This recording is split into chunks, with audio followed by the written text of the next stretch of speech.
the rains returned in the 3rd month. It didn't begin with thunder or drama, just a soft drizzle that touched the zinc roofs with shy fingertips. People stepped outside, arms raised, mouths open. Children ran barefoot, laughing, soaking in joy like crops long starved. Zara stood by the window, her palm on the cool glass, watching. Dinma was already outside with a bowl, catching water and singing a prayer song. From behind, Oyora wrapped his arms around Zara's waist. "She heard you," he whispered. "Who?" she asked. "Whoever sits in the sky, your mother, the land, the God who listens when no one else does." Zara didn't answer. She only leaned into him. The famine ended, and with it, the laughter at her neck. Now when Zara walked through the market, the old women nodded in respect. The young girls whispered, "That's her, the one who fed us, the one who forgave when she could have shamed." They no longer called her Giraffe Girl. Now they called her Zara Nlong, Zara of the Skyneck, the one who saw far, heard deep, and gave without pride. But Zara didn't forget. She built a house, not a mansion, but a quiet place, on the old land behind the stream where the girls used to gather. She called it Eziaha, good memory. It was not a school, it was not a church. It was simply a home for girls who were mocked for how they looked, walked, talked, or simply existed. Girls with stutters, girls with scars, girls with birthmarks like rivers. Girls with eyes too wide or legs that limped. They came quietly, one by one, and Zara met each of them at the gate. She knelt before them, looked them in the eyes, and said, "Let no one name you without your consent. You are already complete." One day, as the dry season returned, a man came to the gate again, old, bent, eyes soft with time. Oke the hunter. He walked slower now, his legs aching. But his heart had remembered the girl who once fed him when he had nothing. He stood outside the compound of Eziaha, holding a calabash of kola nuts. "I have come," he said, voice trembling, "to thank the girl who saved me, to tell her a truth I've carried for too long." Zara heard the voice. She stepped out, their eyes met, and suddenly, like wind striking dried grass, memory ignited. He saw her, not just the grown woman, but the baby he had once wrapped in a red cloth, the one he thought was gone. His knees buckled. Zara rushed forward. "Baba?" He nodded, tears spilling. "My daughter, my diamond, forgive me." Zara froze, and then she bent. She held him, and in her arms, the man who once gave her life and the woman who had raised her from rejection into glory came together. Dinma came out too. She said nothing. She just placed her hand on Oke's shoulder, and in that moment forgiveness filled the space between them. Years passed. Zara's story spread beyond the village. Visitors came from other towns, journalists, teachers, healers, mothers. They came not for her beauty, not for her gold, but for her grace. They told their daughters, "There is a woman in the hills whose neck reaches the clouds, but it is her heart that feeds the world." And when little girls asked, "Can I see her?" they were told, "Yes, she waits at the gate, with her head high and her arms open." Another girl arrived in the 4th rainy season. She came barefoot, carrying nothing but a cracked notebook and a long silence. Her name was Temi, but she didn't offer it at first. Zara found her sitting beneath the pomegranate tree inside the compound, watching ants. "Where are you from?" she asked. Temi shrugged. "Why are you here?" Temi pointed at the sky. Zara followed her gaze. A hawk circled. "Because it flies?" Zara guessed. Temi nodded. Then for the first time she whispered, "Because it doesn't ask for permission." Zara smiled. Temi stayed. Temi didn't speak much, but she drew. Her notebooks filled with birds. Birds in chains, birds untying knots, birds feeding each other. One day she handed Zara a drawing. It was of a giraffe, but the neck wasn't alone. Wrapped around it were threads, voices, vines, music, memory. Below, Temi had written, "She didn't grow tall to see the world. She grew tall so the world could see her." Eziaha became more than a house. It became a map of girls, each one a compass, each one with a story braided into the woven gate. They planted trees, they dug wells, they danced without music, they laughed like storms, they whispered truths under moonlight, and sometimes, late at night, Zara would sit by the window with a cup of warm milk and say to Dinma, "I thought I was abandoned." Dinma would smile and reply, "No, you were planted." One morning, a government official arrived in a sleek car. He asked for the owner. Zara came out with dirt on her skirt and ink on her hands. The man blinked. He handed her a letter. It was an invitation to speak at the Capitol. A girl who was once laughed at in markets, now called to advise the nation. Zara read the letter twice, then looked at the garden. Temi was showing 2 new girls how to prune roses without harm. Zara said, "I cannot leave, but I will send them my story." So she wrote, not a speech, but a parable. Once there was a girl with a long neck. She did not ask for it, but she carried it with grace. They laughed. She listened. Then they hung their thirst on her height, and when she offered water, they drank. Now they call her leader. But she knows the truth. She is not above. She is among. Years later, a girl named Ifi found a recording of Zara's voice in a digital archive. She was studying architecture, but after listening, she came to Eziaha.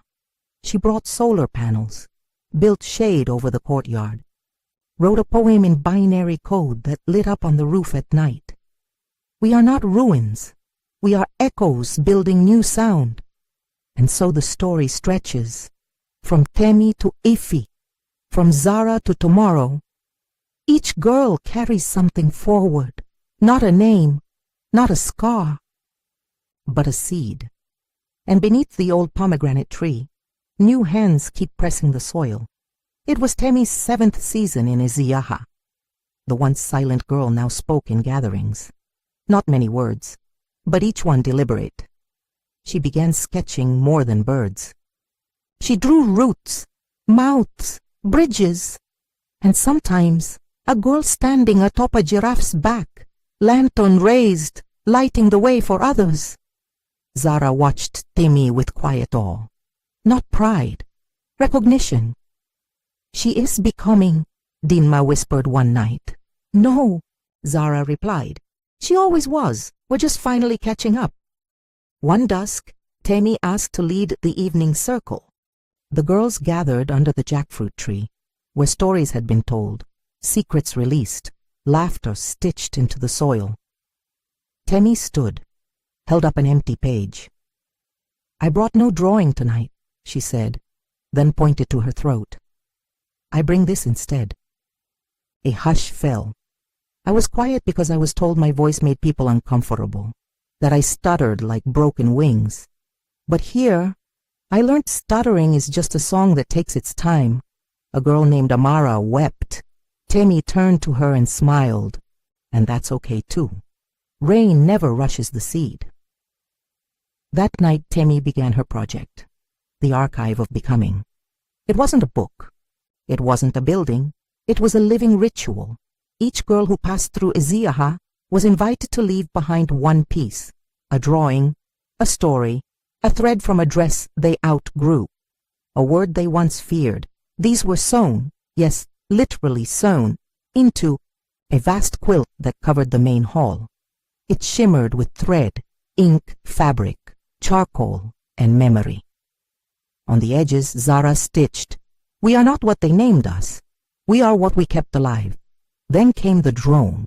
One clear morning, while the girls harvested rain pods from the tanks, a small buzzing filled the air. A drone hovered. It had cameras. It had questions. A voice came through a speaker. "We come in peace. We're documenting indigenous grassroots restoration sites. Is this a women-led ecological center?" The girls looked at each other. Temi raised a hand.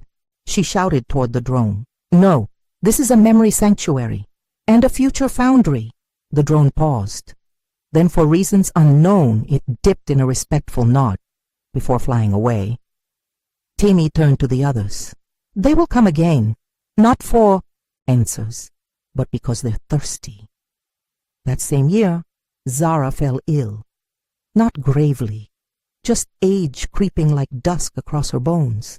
She began walking slower, listening longer, humming lullabies to herself as she made tea. One morning she called Temi, Ify, Amara, and the others. "I may not walk with you much longer, but listen, the work was never mine. It was always yours." She passed Temi a seed, a baobab. "My mother gave it to me in a dream. Plant it when you feel ready, not when I'm gone, when you're certain you've arrived." Temi nodded, pressing the seed to her chest. Iziaha now breathes wider than walls. It is not a place. It is a practice. Girls walk into other towns, other countries, other silences, and wherever they plant breath, wherever they tell their stuttering truth, wherever they gather one another like rain, Iziaha blooms again. In the 8th season, the seed was planted, not because Zara passed, but because Temi woke one morning with the sound of a drum in her chest. It wasn't real, not to others, but to her it pulsed. It said, "Now, begin." So Temi dug the earth, behind the oldest neem tree. She wrapped the baobab seed in scraps from the archive quilt, a blue strip with Amara's first dance verse, a feather sketch, a thread from Zara's scarf, and a single copper earring left behind by someone they never saw again. She pressed it into the earth with both hands and whispered, "Let memory root. Let tomorrow rise." That planting changed the rhythm of Iziaha. Birds gathered early, as if summoned. Rains came soft but steady, and the girls, many of whom had never touched soil before, began to sit near the sapling just to listen. Ify brought small solar lamps shaped like fireflies. They lit up around the tree every dusk, casting a gentle halo. She named the space the Listening Grove and installed a whisper catcher, a curved wind shell that recorded soft sounds. Every week they replayed what the baobab had heard.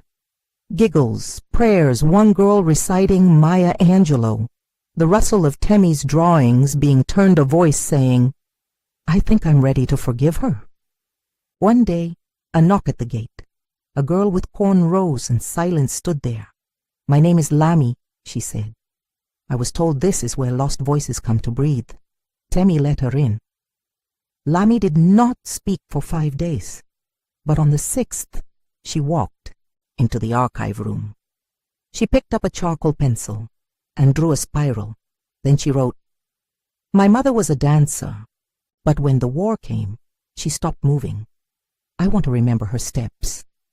Amara took her hand, and for the first time in months, danced barefoot again.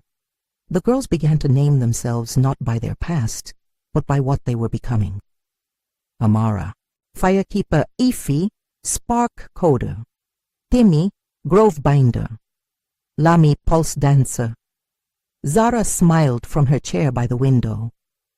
"You've stopped being seedlings," she whispered. "You've become the storm-fed forest." Outside the gates, the world kept changing. One girl, Nalia, returned to her coastal village and opened a sea salt library. Stories written on glass bottles, placed in nets along the shore. Another, Ify, was invited to speak at the Intercontinental Forum on Climate Memory and Digital Justice. She arrived wearing a cloak sewn from pieces of the archive. She didn't begin with data. She began with a story. Once there was a sanctuary built not of walls but of listening. And in it, girls became more than names. They became echoes and architects of return. That night, across 5 time zones, the archive received hundreds of digital offerings. A girl in Tunisia sent a recording of her grandmother singing lullabies in a forbidden dialect. A non-binary youth in Manila offered a soundscape of city horns and monsoon rain. A boy from Recife mailed a seed. No note, just a seed. Timmy placed it gently beside the baobab. "Let this grove speak in many tongues," she whispered, and none at all. The 9th season came with dust and wind. The baobab's trunk thickened, rings widening like breath drawn deep. Its branches curled skyward like open arms, reaching for voices not yet spoken. Temi had taken to waking early, before the others. She walked barefoot to the listening grove each dawn, placing her ear to the bark. Some mornings, she swore she heard humming. On the 93rd morning, she whispered, "We are ready." That day, the girls gathered in a circle, as they always did. But this time, the quilt was not hung. It was unstitched. Timmy stood holding scissors carved from reclaimed iron, gifted by a village blacksmith who had lost 3 daughters but found hope in Edziaha's letters. She cut the quilt into 43 pieces. Each girl received one. Some cried, some kissed the cloth. Some tucked it in their bras. Near the heart, Zara watched from the veranda. "You're scattering the archive?" she asked gently. "No," Temi said. "We're transplanting memory." And so the dispersal began. Girls left, one by one, not to escape, but to root. They carried their cloth fragment, their calling, and a seed, sometimes real, sometimes metaphorical. Lami traveled north to a town where mourning had calcified into silence. She began dancing on rooftops at dusk. Deski. Children followed. Within weeks, the town began telling stories again. Ifi built a digital constellation called Echo Points, a living map that glowed wherever a voice had been reclaimed. She coded it in silence, with Zara humming beside her. Amara boarded a train heading east, her archive scrap tied to her ankle. In a forgotten settlement, she choreographed a memory rain dance that made the old women weep and sing. Temi stayed behind, at least for a time. She became the keeper of the grove. Every week, a girl returned, not always the same one.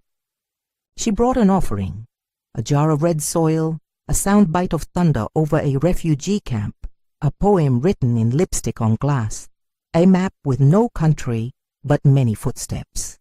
These were not stored. They were planted, near the baobab, under the neem, in jars, in skin. Then came the night the tree lit up, not with fire, not with flame, with glow. Zara had passed peacefully in her sleep the week before. Temi had not cried, not yet, but that night the baobab's leaves shimmered, just faintly, like starlight remembering how to shine. The girls who remained gathered. A voice came, not loud, not ghostly, but rooted. "Remember, you are not the branches. You are the..." Seeds still speaking. Temi finally wept, not in grief, in fullness. Edziaha was never a place. It was a song, a sanctuary, a seed ritual.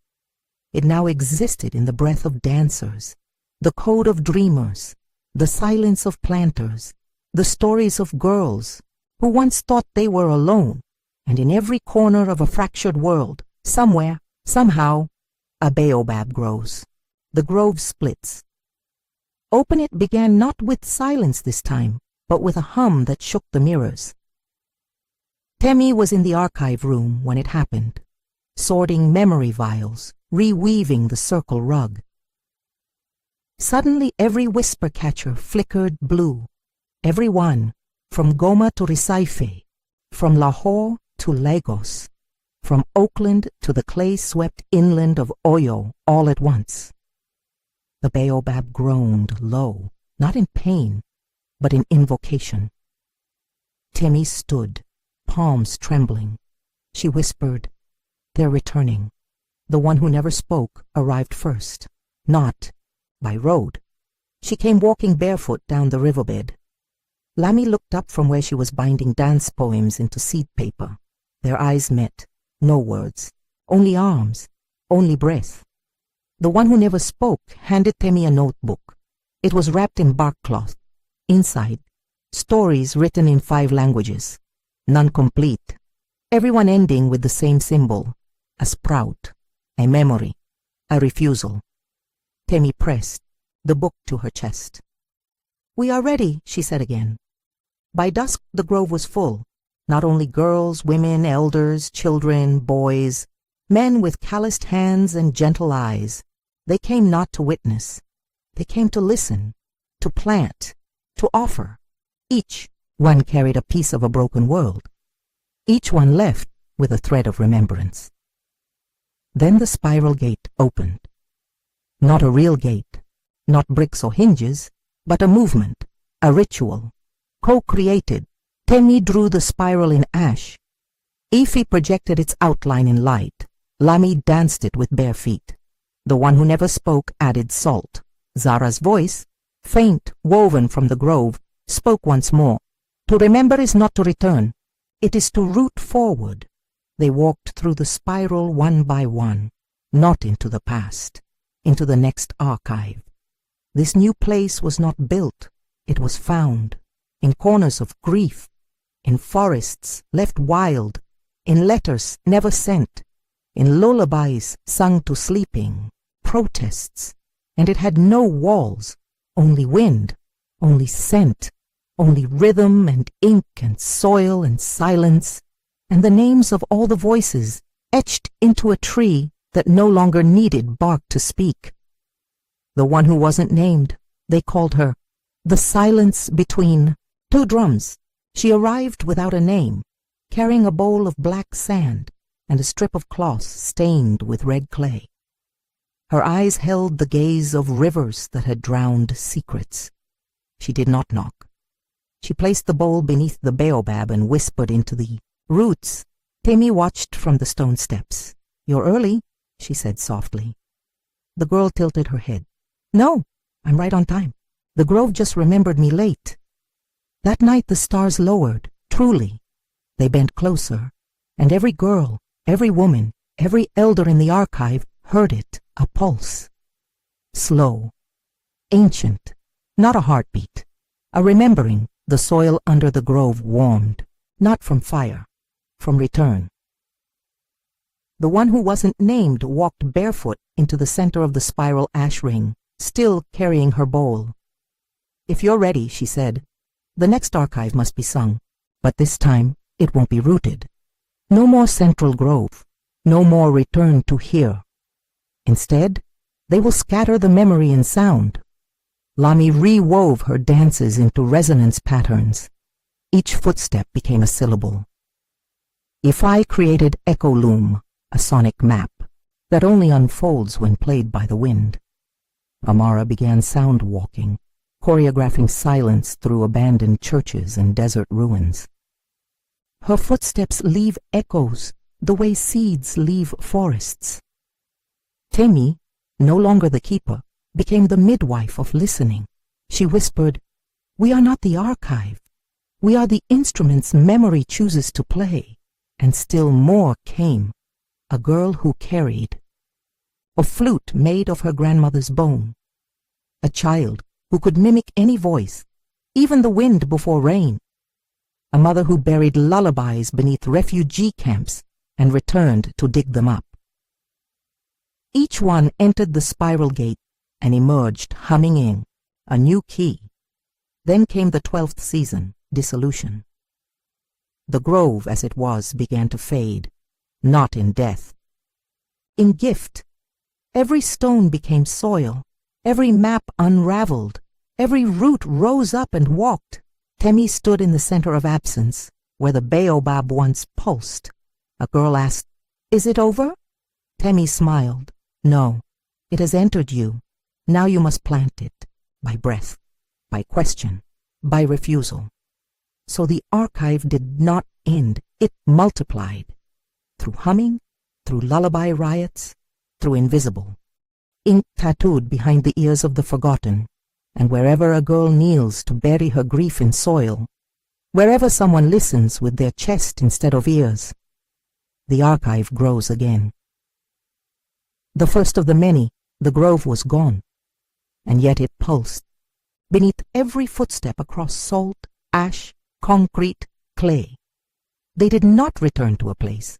They returned to each other, to the memory blooming in their bodies, to the hush of being seen without proof. And from that hush, someone new began to speak. Not loud, not certain, but steady. She was the first of the many. No name, only breath, and a lantern of indigo glass. She walked city to city, grove to grove, humming the old seed code. When she found broken places, abandoned libraries, old detention centers, burnt fields, she knelt, touched the ground, and whispered, "I am not the last. I am the beginning of what listens." From her breath, moss grew. From her tears, mirrors formed. From her refusal to forget, others awoke. They came in trickles. A boy who inked lullabies onto walls no one looked at. A teacher who taught silence as a language of justice. A child who carried a wind chime made of keys lost in floods. Each of them arrived not to be kept, but to scatter what had been rooted. They did not need to be voices.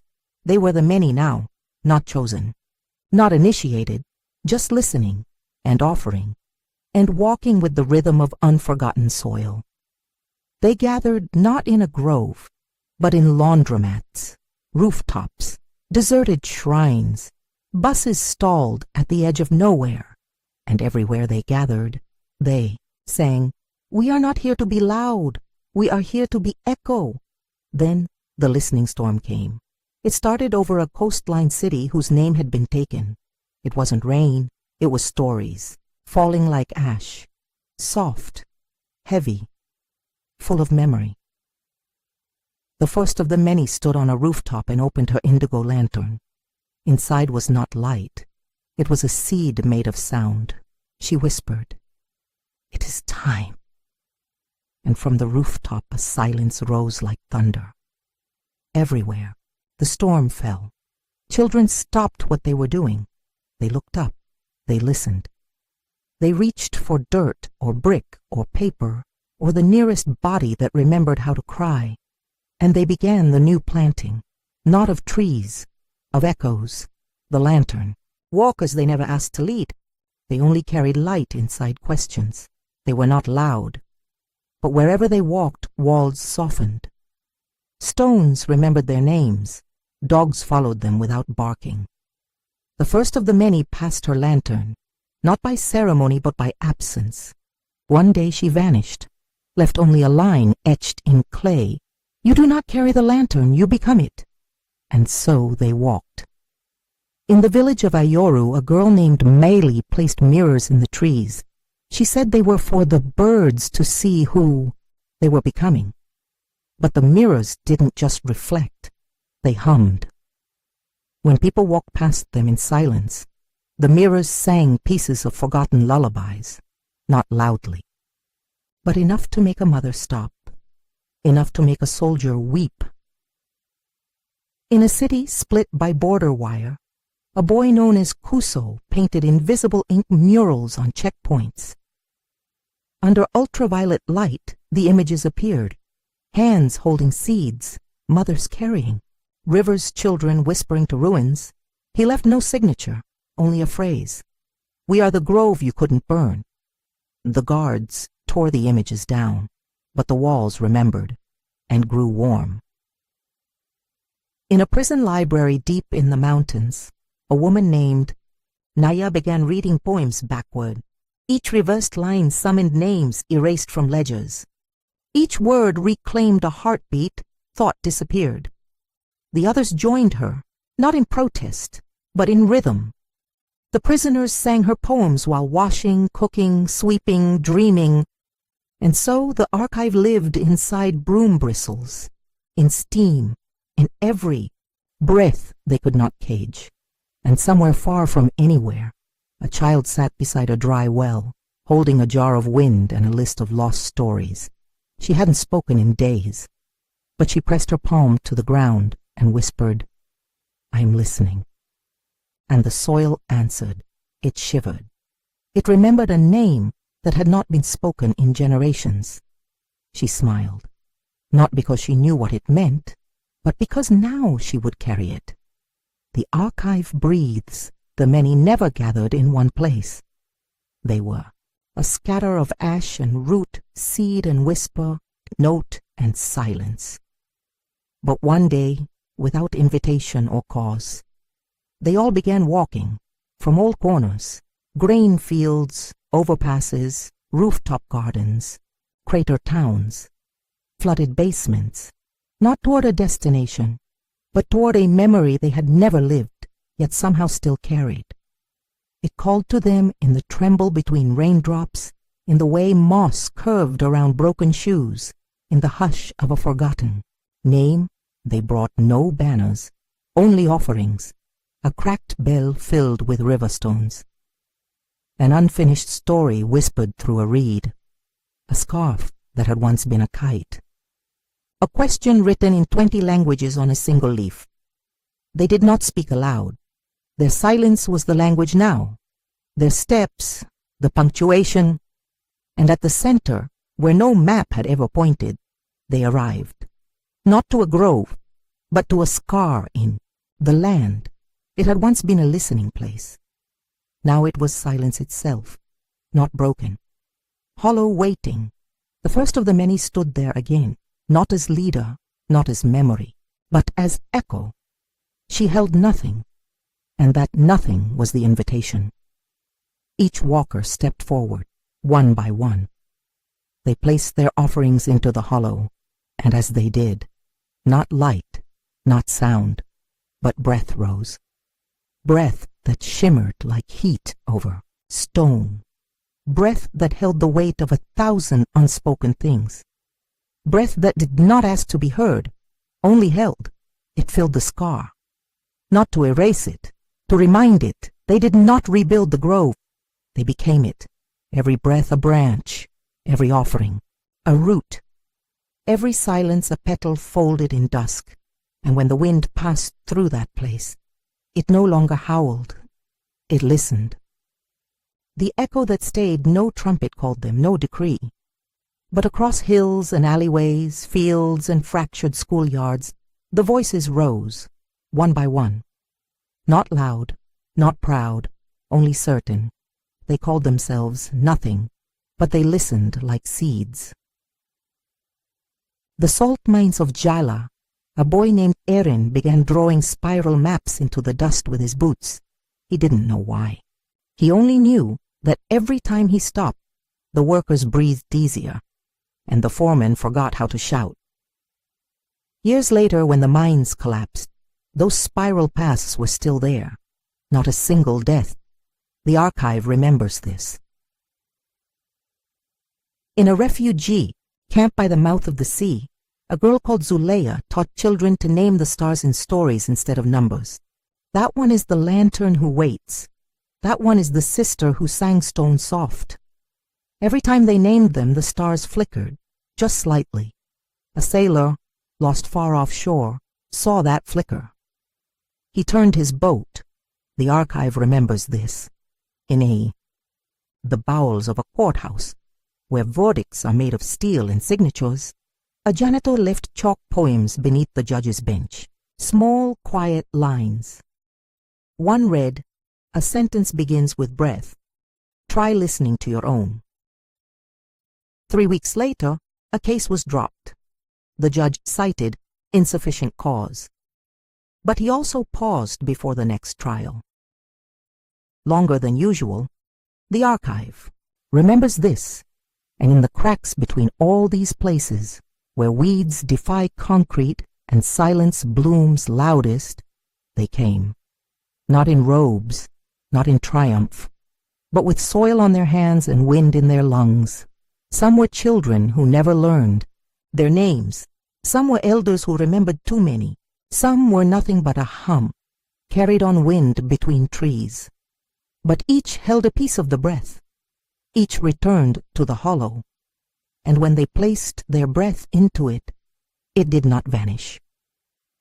It layered, layer upon layer, memory upon silence, grief upon, humming, until the air itself thickened, not with pain, but with presence. People now speak of that place. They don't visit it. They feel it, in cities where protests begin with lullabies, in gardens where elders plant stones beside seeds, in schools where children draw the moon with open mouths. They don't say the archive. They say, it listens. It answered me. I heard something breathing beside me as I cried, and they are right, because it does.